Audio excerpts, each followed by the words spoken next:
नमस्कार दोस्तों, छोटी कहानी बड़ी सीख में आप सबका प्यार भरा स्वागत है। How are you all?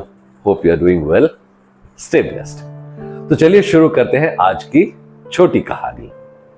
आज की कहानी एक पिता और उसके बेटे की कहानी है। पिता का नाम था अभिषेक और बेटे का नाम था रिंकू।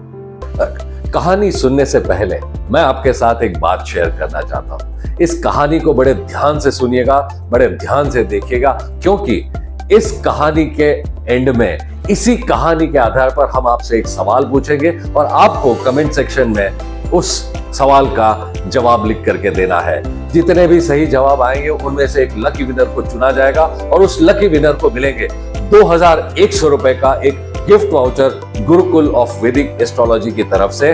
और आपके जीवन को लेकर जो भी आपका एक प्रश्न होगा वो आप हमसे पूछ सकते हैं और ज्योतिष के आधार पर गुरुकुल ऑफ वैदिक एस्ट्रोलॉजी देगा आपके उस सवाल का जवाब। तो ध्यान से देखिए और ध्यान से सुनिए इस कहानी को। तो चलिए शुरू करते हैं अभिषेक और रिंकू की कहानी। अभिषेक और रिंकू भले ही पिता पुत्र थे, लेकिन आपस में इनका रिश्ता एक दोस्त की तरह था। दोनों ही आपस में एक दूसरे के साथ बहुत मस्ती करते थे, हंसते खेलते थे, घूमने जाया करते थे और जीवन का आनंद उठाते थे। एक बार अभिषेक रिंकू को लेकर के पहाड़ों पर घूमने चले गए। वहां पर जैसे पहाड़ पर पहुंचे और दोनों चलते जा रहे थे नजारा देखते हुए कि अचानक रिंकू को एक ठोकर लगी और रिंकू गिर गया और उसे चोट भी लग गई। जैसे ही रिंकू गिरा उसके मुंह से आवाज निकल गई, आ। और जैसे ही रिंकू के मुंह से यह आवाज निकली, आ, पहाड़ों से वही आवाज टकराकर वापस आई, आ। तुरंत रिंकू ने देखा, अरे यह आवाज कहां से आई?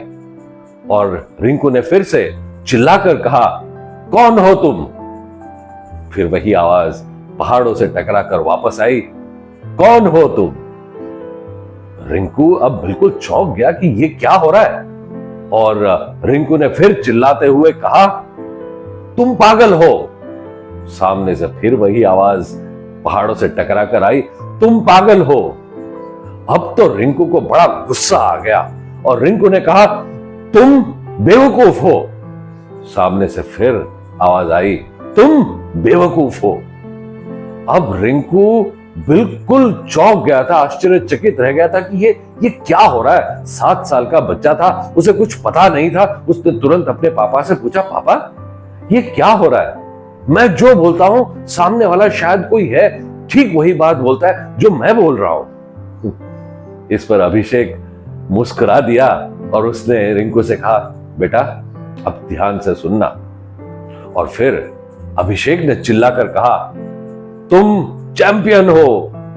सामने से फिर वही आवाज आई, तुम चैंपियन हो। रिंकू ने कहा, पापा ये क्या हो रहा है? मुझे कुछ समझ में नहीं आ रहा है, अब क्या करना चाह रहे हो? अभिषेक ने कहा, बेटा ये जो कुछ भी अभी तुमने देखा, जो कुछ भी अभी तुमने सुना, इसे लोग एको कहते हैं। जो तुम बोलते हो पहाड़ों से वही आवाज टकराकर हम तक वापस आती है, इसे एको कहते हैं। लेकिन बेटा तुम जानते हो, हकीकत में यही हमारे जीवन की सच्चाई है। तुम जो कुछ भी जीवन को देते हो, जीवन वही तुम्हें वापस देता है। यदि तुम ये चाहते हो ना बेटा कि सारी दुनिया तुम्हें प्रेम दे, तो जब तुम प्रेम दोगे तो सारी दुनिया तुम्हें प्रेम देगी। यदि तुम्हें ऐसा लगता है कि ये जो दुनिया है, इस दुनिया में जो लोग रहते हैं ये समझदार होने चाहिए, तो पहले तुम्हें समझदार बनना होगा। ये जो जीवन है ना बेटा, ये कोई एक कोइंसिडेंस नहीं है, ये हमारे ही एक्शन का रिफ्लेक्शन है। यदि हम चाहते हैं कि दुनिया हमारे साथ अच्छा बर्ताव करे, तो हमें दुनिया के साथ अच्छा बर्ताव करना चाहिए। और यदि हम दिल खोलकर दुनिया के लिए काम करेंगे ना बेटा, तो दुनिया भी दिल खोलकर हमारे लिए काम करेगी। तो दोस्तों, इस छोटी सी कहानी की बड़ी सीख क्या है? बड़ी सीख यही है कि जिंदगी एक गूंज की तरह होती है। हम जो जिंदगी को देंगे वही जिंदगी हमें वापस देती है। यदि हम जिंदगी को अच्छा देंगे तो जिंदगी हमें अच्छा ही वापस देगी। Life is like an echo, it gives you back what ever you give it. तो अब वक्त आ गया है आज के प्रश्न का, और आज का प्रश्न है कि रिंकू को समझाते हुए जब अभिषेक ने चिल्लाकर एक बात पहाड़ों में कही थी, वो कौन सा स्टेटमेंट था। तो फिर मिलेंगे आपसे अगले सप्ताह। तब तक के लिए please take good care of yourself. और हां, इस कहानी को लाइक जरूर कीजिए और ज्यादा से ज्यादा इसे और लोगों में बांटिए, क्योंकि अच्छाई जो होती है ना, ये जितना ज्यादा हम बांटेंगे उतनी ही ज्यादा बढ़ती है। सो शेयर कीजिए। नमस्कार।